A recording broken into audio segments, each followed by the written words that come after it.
جی صاحب، ایک صاحب جو ہے انہوں نے یہ کوشچن پوچھا ہے کہ جو الحاد کے اوپر جو کون کون سی کتابیں جو ہیں وہ موجود ہیں جن کو وہ پڑھ کر جو ہے جو ملحدین ہیں ان کے ساتھ وہ بات کر سکتے ہیں. کس جو ہمارے زبان علماء نے کس ہمارے زبان میں؟ علماء نے کون کون سی کتابیں لکھی جی ہیں اس پر، اس ضرور سبجیکٹ پہ. ضرور، آپ فرمائیے کس زبان میں پڑھنا چاہتے ہیں. آپ زبان کو منتخب کیجئے تاکہ آپ ڈائریکٹ پڑھیں کہ اس نے کیا لکھا ہے. آپ اگر عربی جانتے ہیں تو آپ ابولی سینا کو پڑھیے، قانون کو، شفا کو، ابن عربی کو. فارسی آپ جانتے ہیں، مولانا روم کو پڑھیے، مثنوی کو پڑھیے کہ وہ خدا کے ہونے کے کیا کیا دلائل باندھتے ہیں. اور آپ اگر فارسی جانتے ہیں تو کوئی مسئلہ ہی نہیں ہے، آپ حضرت مجدد الفسانی رحمۃ اللہ کی مکتوبات کو پڑھیں. اگر آپ عربی فارسی سے واقف ہیں تو آپ کو بہترین مشورہ دیں، آپ غزالی کو پڑھیے. حدیث میں انہیں چھوڑ دیجئے، حدیث میں امام غزالی رحمۃ اللہ کو کوئی اعتبار نہیں. غزالی کو پڑھیں، وہ کہتا کیا، اردو ترجمے نہیں، ڈائریکٹ آپ پڑھیں. شاطبی کو پڑھیے، اور یہ رہ جاتے ہیں ابن خلدون اور ابن رشد، ان کو پڑھیے. اور اللہ کے ہونے کے دلائل اور خدا کا اثبات اور اس پاک ذات کا وجود اور اس کی صفات، ان کو پڑھنا. اور شاہ ولی اللہ کو پڑھیے، محدث دہلوی رحمۃ اللہ کہ ہم ہندوستان سے باہر کیوں جائیں، یہاں تھوڑے خدا کے بندے ایسے ہیں جنہوں نے لکھا ہے اور کمال کا لکھا ہے، اور کمال کا لکھا ہے اور دنیا کو مات کر دیا ہے. ان کے دلائل پڑھ کے آدمی کو بھاگنے کی راہ نہیں ملتی کہ یہ خدا کے اثبات کے دلائل. نہ تسلی ہو تو ابن عربی کو پڑھ لیں. اور بہت احتیاط کے ساتھ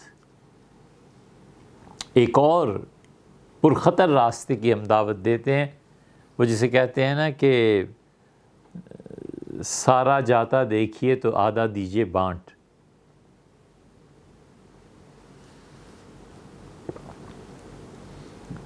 عقیدے میں اللہ تعالیٰ کے متعلق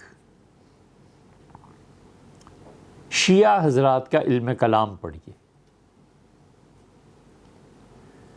ان کے ائمہ نے رحمہم اللہ، اور ان کے بعد ان کے شراح جو ہیں، کافی ہے، کلینی ہے، کافی میں مستقل خدا کی ذات کے دلائل ہیں. جہاں شیعہ اہل تشیع اپنے عقیدے پر بحث کرتے ہیں، ان کے فلاسفہ نے خدا کے وجود پر اور الہاد کے انکار پر جو دلائل لکھے ہیں نا، اس کو پڑھیں.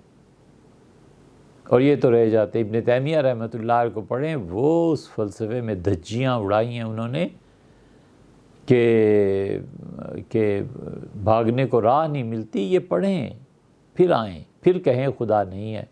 ہم اپنی مشکل پیش کریں، ہمیں نکالیں اس سے نجات دیں. ولیعوذ باللہ. آپ یہ بتائیے کون سی زبان آپ پڑھنا چاہتے ہیں، ہم آپ سے عرض کریں. کہیے. جی مفتی صاحب، اس پہ الحاد پر بات ہو گئی. مفتی صاحب، ایک آج کل جو ہے وہ کافی سوالات جو ہیں، آپ نے اس پہ تقریباً 3 سال پہلے بات کی تھی بٹ کوائن کے اوپر. اس کے اوپر آپ نے ایک عمومی طور پہ کہا تھا کہ اس کا جو ہے وہ ناجائز ہونے کا فتویٰ دیا گیا، لیکن آپ نے اس کو کہا تھا کہ جو آپ نے جتنا اس پہ تحقیق کی وہ جائز ہے. تو لوگ یہ جاننا چاہ رہے ہیں کہ اس کی ٹیکنیکلٹیز جو ہیں اس پہ کچھ آپ فرما دیں، کیونکہ آج کل اس کا بٹ کوائن جو ہے وہ کارپوریشن جو ہے انہوں نے بھی خریدنے شروع کر دی ہیں، اور بعد میں شاید یہ کرنسی جو ہے یہ ٹریڈنگ کے لیے، ابھی ٹریڈنگ کے لیے استعمال ہوگی ہے، لیکن بعد میں چیزوں کی خرید و فروخت کے لیے بھی استعمال ہوگی. تو اس میں جو ٹیکنیکل جو پوائنٹس ہیں وہ اس میں کیا ہے کہ بٹ کوائن جو ہے جائز کس وجہ سے ہے؟ آپ چند دن میں ایک ویڈیو دیکھیں گے جو آج ہی ہم نے ریکارڈ کروائی ہے،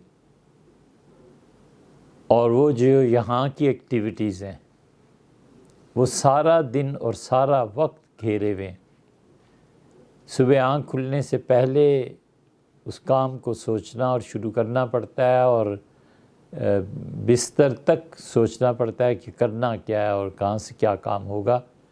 اتنی شدید مصروفیت کی وجہ سے ہم اس پہ تفصیلی بات اللہ موقع دے تو ضرور کریں، لیکن فی الحال کچھ عرض نہیں کر سکتے۔ ایک بات۔ دوسری بات یہ کہ جو اس کو جائز ہونے کا فتویٰ دیا تھا، ہم یہ سمجھیں اس کو پڑھا کہ اس کی حقیقت ایسے ہی ہے جیسے کرنسی ہے، جیسے سونا ہے، جیسے چاندی ہے، جو مضبوط بنیاد پر پوری دنیا میں تسلیم کیے جاتے ہیں اور انہی کی بنیاد پر تجارتیں بنتی ہیں۔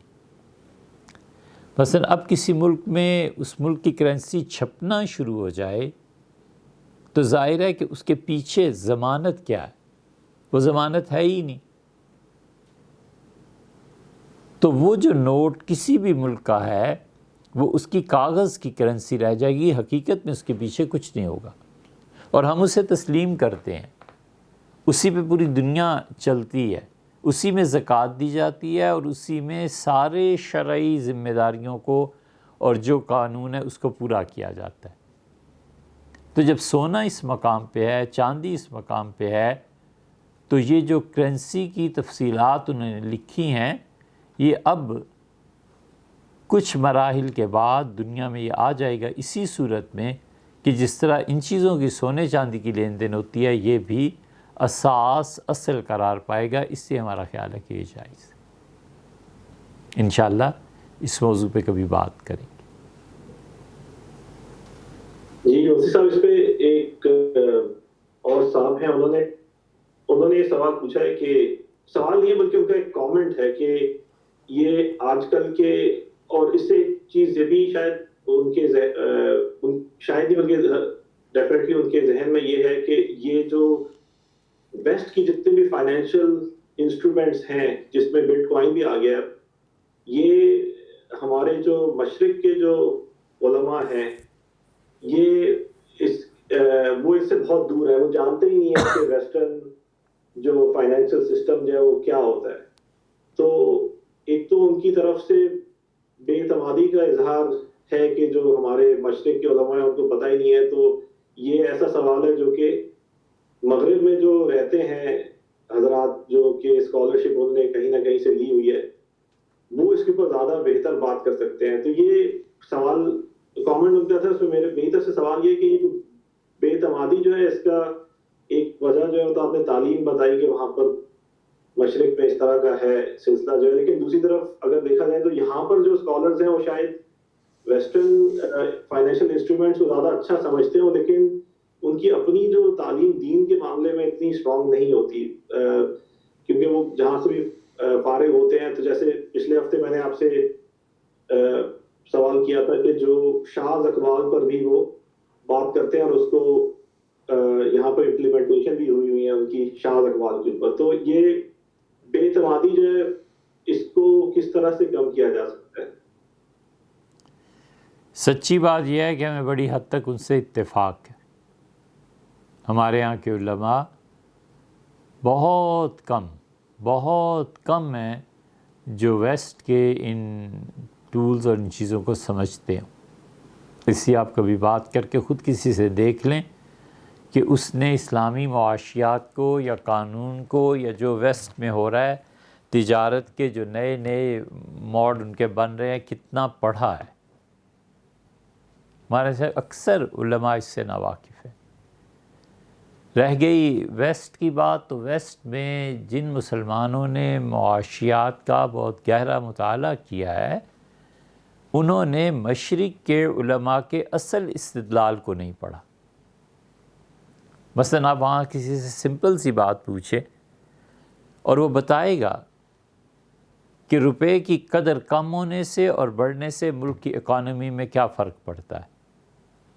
ٹھیک یہی چیز حدیث کی کتابوں میں آئی ہے۔ سیدنا عمر رضی اللہ عنہ نے جو خطبہ دیا ہے جمعے کا اس تقریر میں انہوں نے کہا کہ لوگوں، میں یہ قیمت مقرر کر رہا ہوں، پہلے تم 8,000 فلاں مسئلے میں دیتے تھے، اب میں اس سے 10,000 مقرر کہ 12,000 پہ لا رہا ہوں، پہلے یہ ہوتا تھا، اب آئندہ سے ملک میں یہ ہوا کرے گا، میں روپے کی ویلیو کو کم کر رہا ہوں۔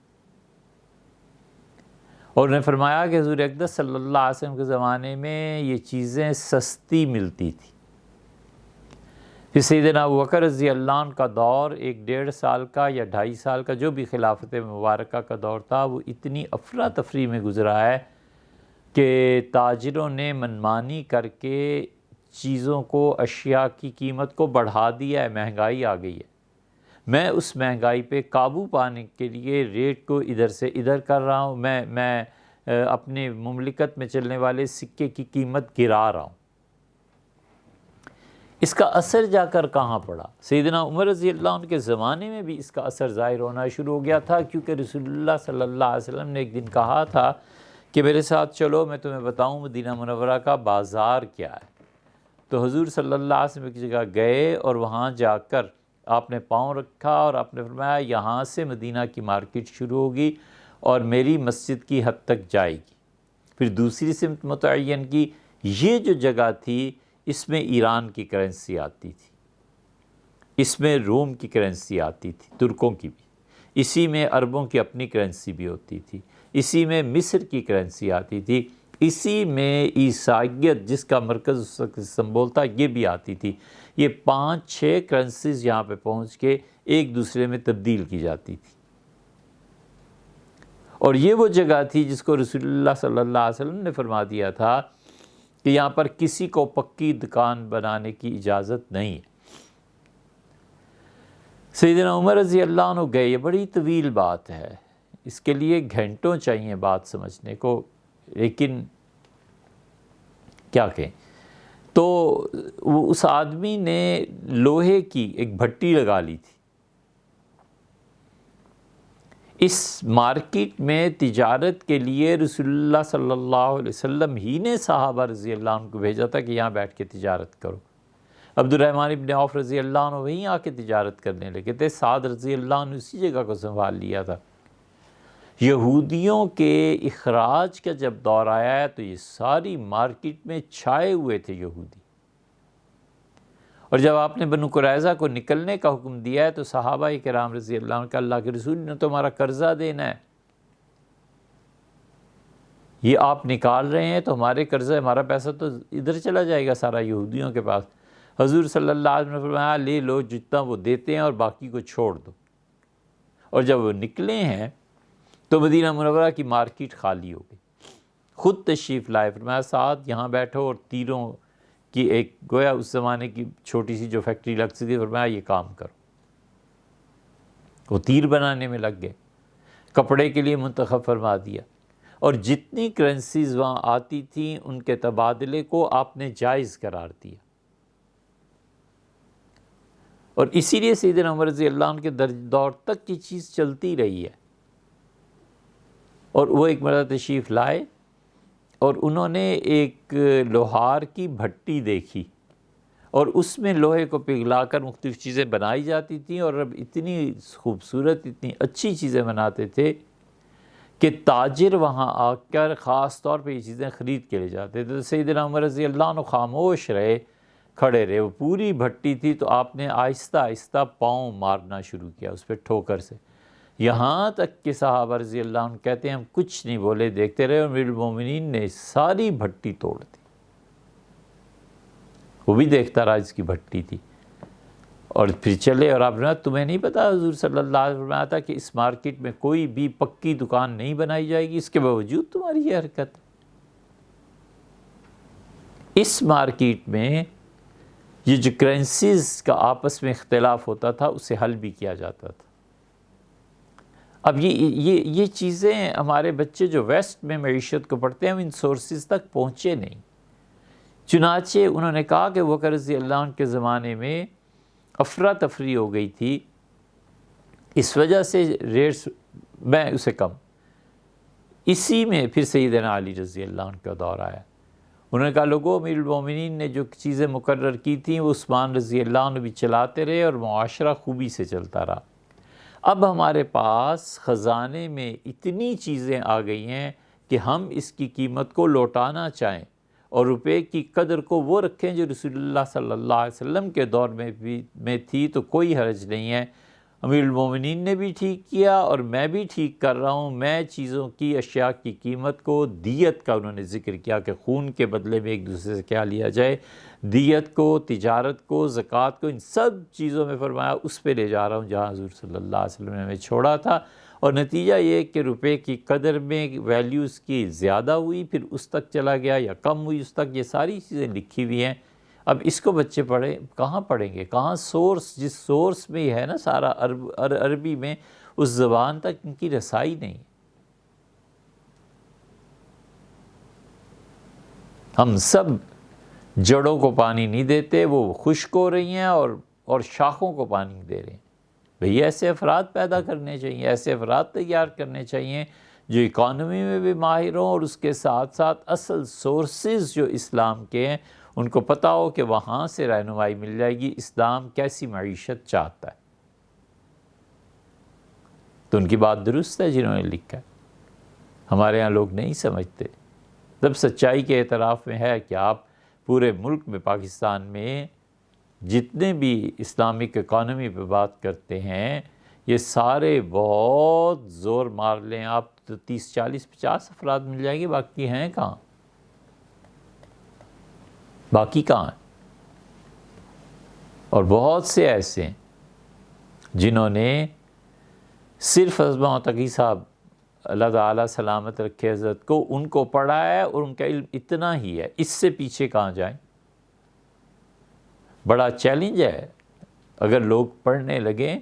بانڈز کو مفتی محمد شفیع صاحب رحمۃ اللہ علیہ نے حرام قرار دیا تھا،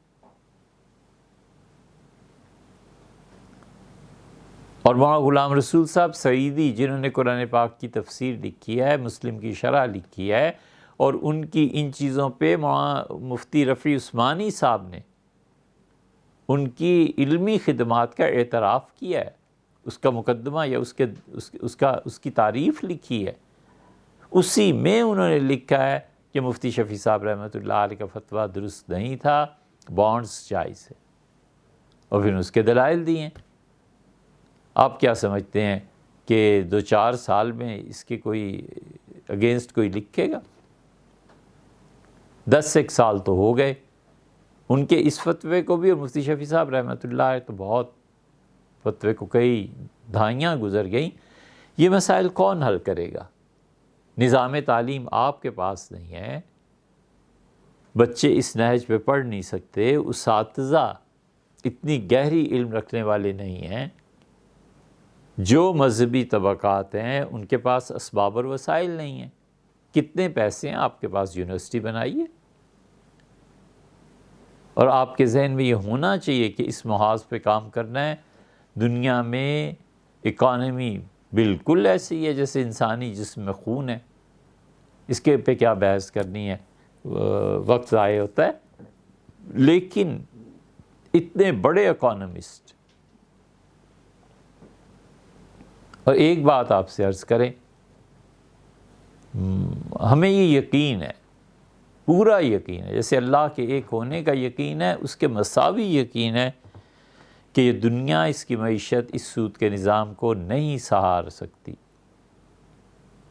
دنیا برباد ہو جائے گی، تباہ ہو جائے گی، جھٹکے لگیں گے ایسے اس نظام کی وجہ سے کہ انسانوں کو قتل کرنا پڑے گا، انسان خودکشی پہ مجبور ہو جائیں گے۔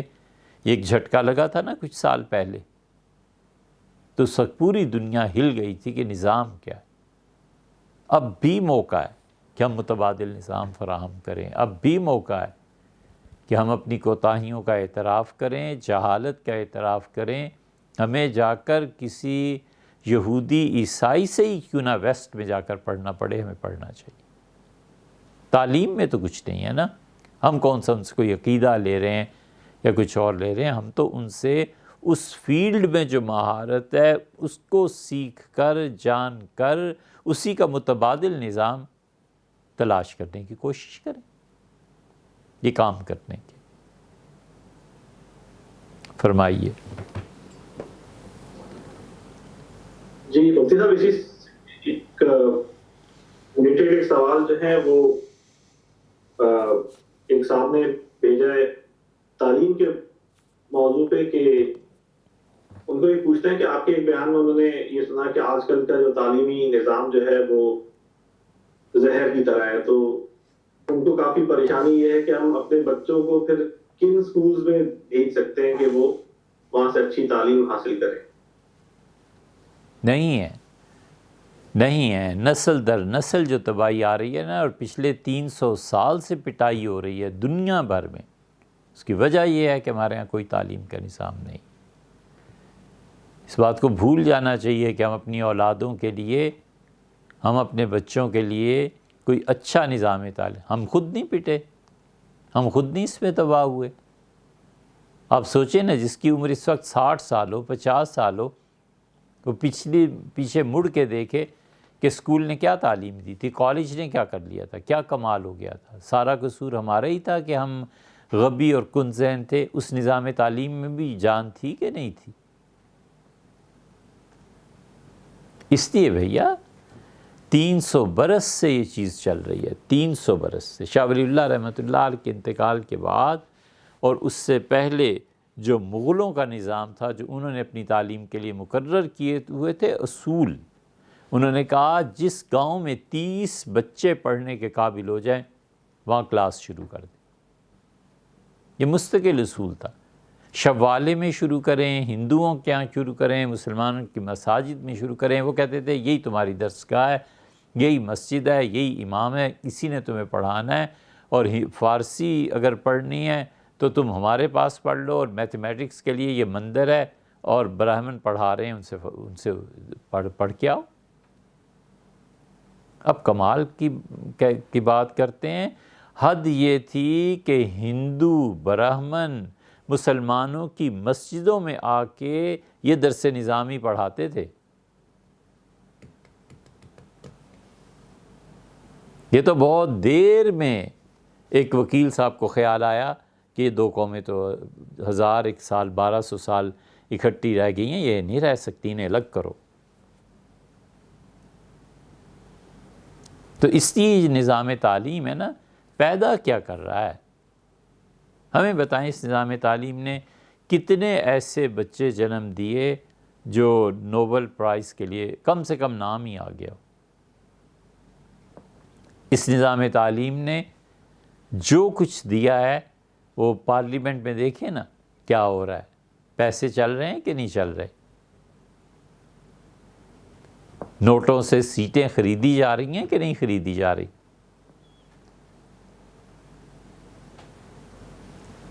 ہم میں کیوں نہیں یہ احساس جاگتا کہ ہم اسباب، وسائل اور ذرائع اکٹھے کریں؟ جن صاحب کو شکایت ہے نا بچوں کی، انہیں کہ یہاں آ جائیں، ہم سارا پیسہ جو ہمارے پاس آتا ہے ان کے حوالے کرتے ہیں، ہم اپنے بچوں کے لیے ایک درسگاہ بنائیں، ایک یونیورسٹی بنائیں، ایک بڑی جگہ بنائیں۔ یا 30-40% تعلیم کافی ہے بھائی، 70% تربیت ہونی چاہیے۔ پتہ ہونا چاہیے کہ اس وقت اٹھ رہے ہیں، ارینجڈ لائف نہیں رہی۔ اسکولوں نے یہ سکھایا، تہذیب نے یہ سکھایا۔ فرمائیے۔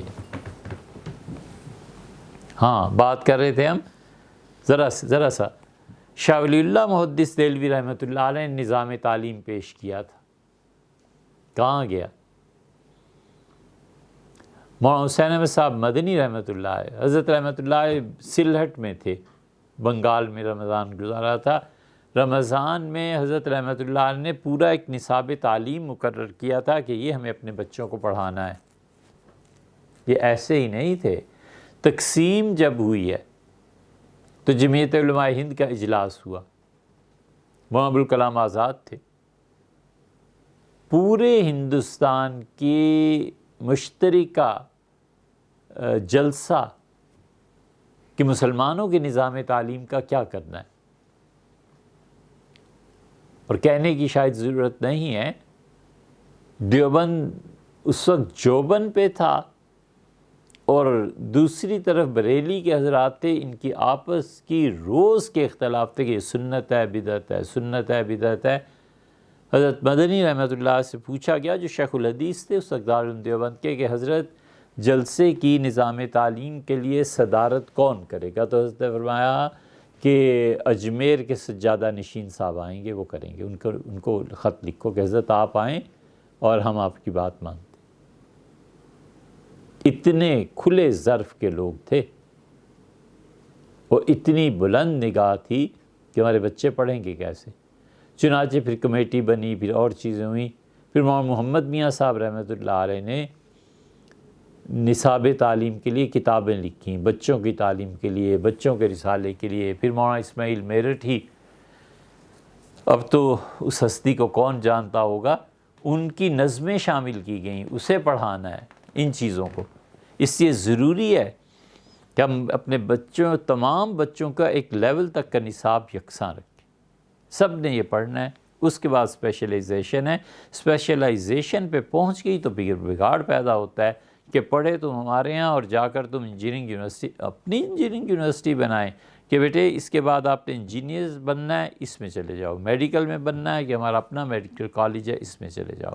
قانون ہے، آپ نے عربی پڑھی ہوئی ہے، آپ قانون کو جانتے ہیں، آپ انگلش لا بھی پڑھیں اور مسلمانوں کا اپنا لا بھی پڑھیں۔ یہ کتاب و سنت ہے، اس کے تحت انصاف ہے، یہ انگلش لا ہے، اس کے تحت انصاف ہے، یہ موجودہ دنیا ہے، یہ اکانومی ہے۔ آپ نے اکانومی کے متعلق کیا پڑھا ہے، آپ اسی میں چل کے ڈاکٹریٹ کریں، اور ہم اپنا کالج کیوں نہ بنائیں اکانومی کے لیے۔ ان بچوں کو اٹھا کر گٹر میں پھینک دیتے ہیں اور بچہ وہاں پڑھتا کم ہے اور اس کی اور ایکٹیویٹیز زیادہ ہو جاتی ہیں۔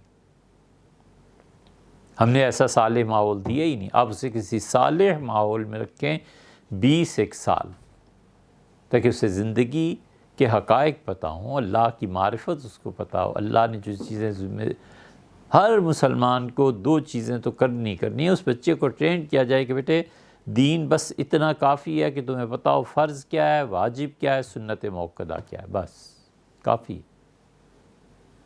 کوئی مفتی بننے کی ضرورت نہیں ہے، وہ ایک الگ شعبہ ہے۔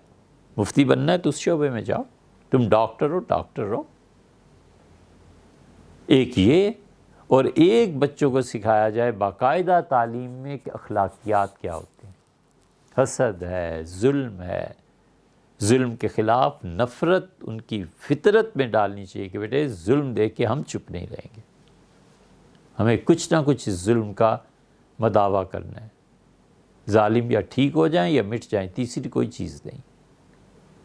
ایسی ٹریننگ کے بعد جو بچے ہوتے ہیں 20-25 سال پاکیزہ ماحول میں اور ایک اچھی تربیت میں، اچھی غذا کے ساتھ، اچھے جم کے ساتھ، یہ مسلسل عمل چلتا رہے 100-2 صدی تک، پھر بات کیجیے۔ فرمائیے۔ جی مفتی صاحب، اس میں ایک سوال یہ بھی ہے کہ ابھی حال ہی میں غالباً حکومت نے جو سیرت النبی جو ہے وہ اپنے نصاب میں شامل کرنے کے لیے غالباً کوئی بل پاس کیا ہے، تو یہ اس طرح یہ کیا وہ پیچ ورک ہے کہ کچھ ادھر سے لے کے لگا دیا اس طرح، تو اس سے کتنی تبدیلی آئے گی تعلیمی نظام کے اندر؟ بہت زبردست تبدیلی آئے گی جناب۔ آپ ایسی بات سوچتے ہیں، سیرت النبی صلی اللہ علیہ وسلم کو پڑھانا ضروری قرار دیا گیا ہے، اور وہ چھپ گئی کتابیں، آ گئی سیرت۔ آپ کو نہیں معلوم؟ مارکیٹ میں بک رہی ہے۔ یہ اگلے مارچ سے جو کلاسز شروع ہو رہی ہیں، اعلان کے بعد وہ سب بانٹی جائیں گی، اور ہر بچہ سیرت پڑھے گا، ہر بچہ لبیک کے نعرے لگا رہا ہو۔ اس سے پہلے ابھی اعلان کیا تھا کہ عربی بھی ضروری ہے، ہر ایک میں عربی پڑھائی جائے گی بچوں کو۔ اس سے کچھ دن پہلے ہی اعلان کیا تھا کہ اقبالیات ضروری ہیں، اقبالیات کو داخل کر دیا گیا نصاب میں۔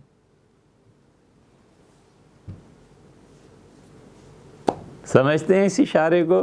بچپن میں اسکول میں کیا کرتے تھے، لپیٹتے جاؤ بھیا۔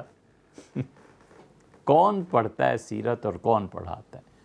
کون قرآن کریم کو مستقل پڑھانا ہے، کس نے پڑھانا ہے اور کس نے پڑھنا ہے؟ کون عربی پڑھتا اور پڑھاتا ہے؟ سب ایک پہ ایک جھوٹ، سب ایک پہ ایک جھوٹے وعدے، کچھ نہیں کرنا۔ بھٹو صاحب نے جو وعدے کیے تھے تعلیم کے وہ پورے ہو گئے؟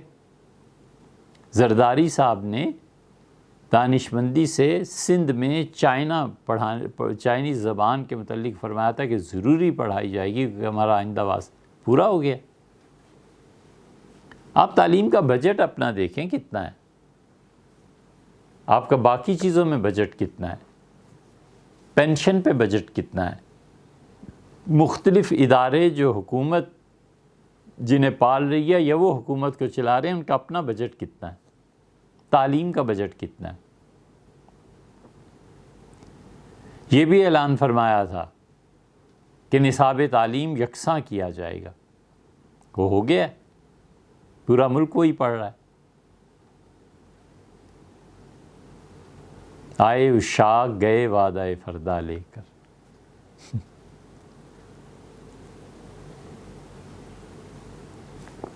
ہم کیوں خود کو دھوکے میں رکھتے ہیں؟ سچ بولتے ہوئے ڈر لگتا ہے؟ ہم کھیل رہے ہیں اگلی نسلوں کے ساتھ۔ ہم اسی لیے بار بار یہ کہتے ہیں کہ اے خدا میں بیزار ہوں، میں اس نظام پہ اگر لعنت کا لفظ ہے تو اس پہ یہ بھیجتا ہوں۔ ہمارے بچے تباہ ہو گئے، برباد ہو گئے، ہم خود برباد ہوئے ہوئے ہیں یار، اور کسی نے کیا ہونا ہے۔ یہ نہیں مانا جا سکتا کہ ہمارے بچوں میں ذہین نہیں پیدا ہوتے، یہ نہیں مانا جا سکتا کہ بچوں میں قوت اور استعداد اور طاقت نہیں ہوتی، رہنمائی نہیں ہے، تعلیم نہیں ہے، وہ کتابوں کا ماحول نہیں ہے۔ کس کو دھوکہ دینے چلے ہیں؟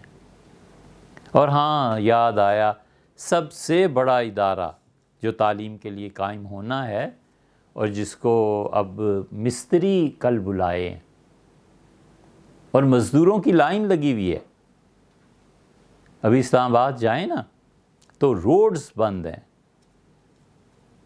وہ سب کل شروع کریں گے۔ پرائم منسٹر ہاؤس کو ایک یونیورسٹی بنایا جائے گا۔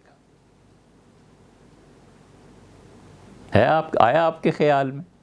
تو ہم تو دوستوں کی طرح آپ سے بات کرتے ہیں کہ بالکل تالے لگ گئے پرائم منسٹر ہاؤس پہ، کیا آئندہ یہ یونیورسٹی بنے گی؟ جہاں وزیر تعلیم 7ویں جماعت میں فیل ہو اور وزیر اعلیٰ یہ کہے کہ ہے تو یہ فیل 7ویں جماعت کا بچہ لیکن تعلیم کو خوب سمجھتا ہے۔ سادہ سی بات ہے، کیا برا منانا ہے؟ انہیں چاہیے وزیر اعلیٰ کو، اب بیٹوں بیٹیوں والے تو نہیں رہے، ذرا سی عمر بڑھ گئی ہے، اپنے پوتے پوتیوں کو اس وزیر تعلیم کے حوالے کر دو کہ میرے بچوں کو پڑھاؤ۔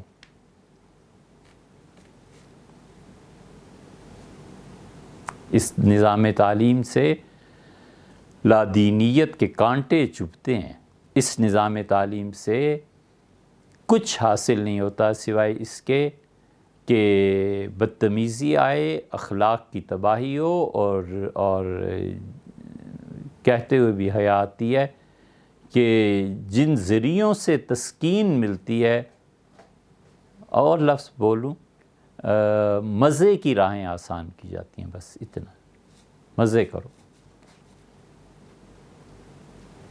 تو اس پہ لعنت نہ بھیجے تو آدمی کیا کرے؟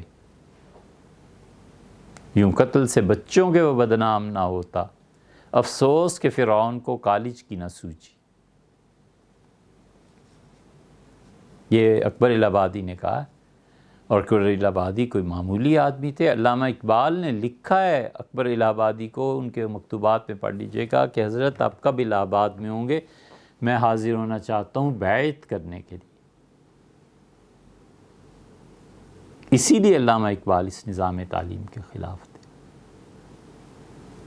یہ بانگ درا میں ہے، ان کا لڑکیاں پڑھنے لگی ہیں انگریزی، قوم نے ڈھونڈ لی فلاح کی راہ، یہ ڈرامہ دکھلائے گا کیا سین، پردہ اٹھنے کی منتظر ہے نگاہ۔ یہ سارا علامہ اقبال، یہ بڑے بڑے لوگ ہر زمانے میں یہ کہتے رہے کہ ختم کرو کہ بچوں کو برباد کر دو، ہوئے بھی۔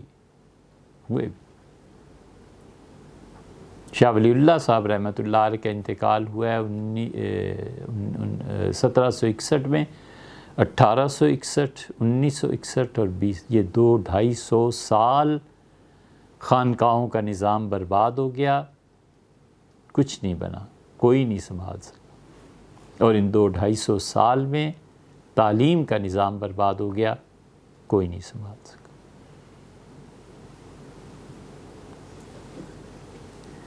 ایک مختصراً میں نے سوال پوچھنا تھا کہ ہمارے ایک بہت دوست قریبی ہیں، انہوں نے پوچھا ہے الہات سے متعلق ہے، چونکہ کہ ان کے کوئی دوست ہیں، ان کے بیٹے ملحد ہیں، ایتھیسٹ ہیں، اور وہ میڈیکل ریزیڈنٹ ہیں یہاں پہ کسی اسٹیٹ میں، تو وہ میڈیکل کیا؟ میڈیکل ریزیڈنٹ ہے، مطلب میڈیکل میں ریزیڈنسی کر رہے ہیں۔ اچھا، جی جی جی جی۔ اور وہ قریب المرگ ہیں، تو سوال یہ ہے کہ ان کے انتقال کی صورت میں ان کا جنازہ اور ان کی تدفین اسلامی طریقے سے کی جائے گی؟